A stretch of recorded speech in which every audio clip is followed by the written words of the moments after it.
Сәлем достар, бүгін сіздермен сәбіз адамның бойын расында өсіре ме деген сұраққа жауап беретін боламыз. Видеоны соңына дейін көріп, ұнаса лайк басып, каналға тіркелуді ұмытпаңыздар.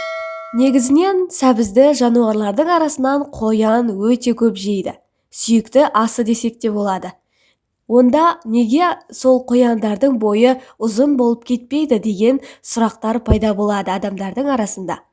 Және де бұл әр жануардың организміне байланысты. Негізінен сәбіз адамның бойын расында да өсіреді. Себебі сәбіз құрамындағы А дәрумені адамның бойын өсіреді.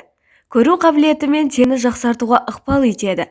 Бұл дәрумен жұмыртқа, бауыр және сүт өнімдерінде кездеседі. Сондықтан да сәбізді осы тағамдармен бірге пайдаланса болады.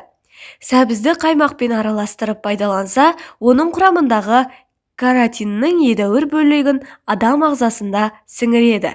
Сондықтан да көбінесе осы сәбізді пайдалансақ, осы адамның бойын өсіруде көптеген көмегін тигізеді. Егер сізде бой бойынша мәселелер болса, көбірек сәбіз жеуді кеңес береміз.